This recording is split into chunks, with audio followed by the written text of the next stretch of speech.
السلام علیکم محترم ناظرین، اولاد اللہ تعالیٰ کی ایسی نعمت ہے جس گھر میں یہ نعمت نہ ہو وہ گھر ویران ہوتا ہے۔ اولاد کے حصول کے لیے انسان ہر ممکن کوشش کرتا ہے اور مختلف وظائف اور علاج معالجہ کرواتا ہے کہ کسی طرح اللہ تعالیٰ ہمیں اولاد کی نعمت سے مالا مال فرمائے۔ آج ہم آپ کو ایک ایسا سچا واقعہ بتائیں گے جو آپ کو انشاءاللہ یقینی طور پر اولاد کی نعمت حاصل کرنے والا بنا دے گا۔ لاہور میں ایک مفتی صاحب نے اپنی آپ بیتی بیان کرتے ہوئے بتایا کہ میرا ایک بانجا تھا جس کی شادی کو بہت عرصہ گزر چکا تھا۔ اس کے ہاں اولاد نہیں ہو رہی تھی۔ ہر قسم کا علاج کروا چکے تھے لیکن کوئی فائدہ نہیں ہو رہا تھا۔ ایک دن وہ میرے پاس آیا اور مجھ سے کہا، ماموں جان، میں آپ سے مشورہ کرنے آیا ہوں کہ آپ جانتے ہیں اتنا عرصہ ہو گیا ہے ہماری اولاد نہیں ہو رہی، ہر طرح کا علاج کروا چکے ہیں، اب ہم ٹیسٹ ٹیوب کے ذریعے بچہ پیدا کروانے کا ارادہ رکھتے ہیں، آپ کیا مشورہ دیتے ہیں؟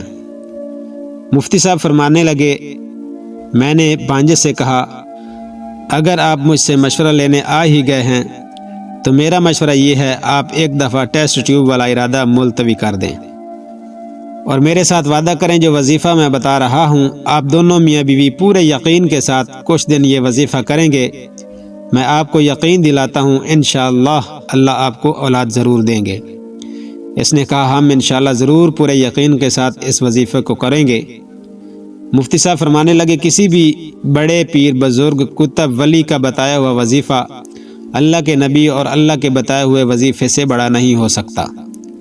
میں آپ کو وہی وظیفہ بتاؤں گا جو اللہ کے نبی نے اپنے ایک صحابی کو اولاد کے حصول کے لیے بتایا تھا۔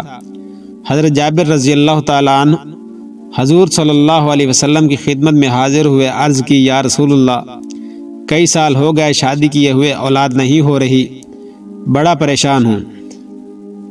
آپ صلی اللہ علیہ وسلم نے فرمایا، فمن این انت کثرت الاستغفار و صدقہ، جابر، اولاد کی وجہ سے پریشان ہو، کثرت سے استغفار کرو اور کثرت سے صدقہ کرو، پورے یقین کے ساتھ اللہ کی رضا کے لیے اولاد کی نیت سے یہ وظیفہ کرو۔ آگے عمل کرنے والے صحابی تھے، پورے یقین کے ساتھ یہ عمل کیا۔ اس حدیث کو روایت کرنے والے حضرت جابر کے شاگرد ہیں۔ وہ فرماتے ہیں، میں نے حضرت جابر کے 9 بیٹے خود شمار کیے۔ مفتی صاحب فرماتے ہیں، میں نے اپنے بانجے کو کہا، کچھ دنوں کے لیے اللہ کے نبی کے اس فرمان کے سامنے سر جھکا دو اور پورے یقین کے ساتھ اس عمل کو دونوں میاں بیوی کرو، کثرت سے استغفار بھی کرو اور صدقہ بھی کثرت سے دو۔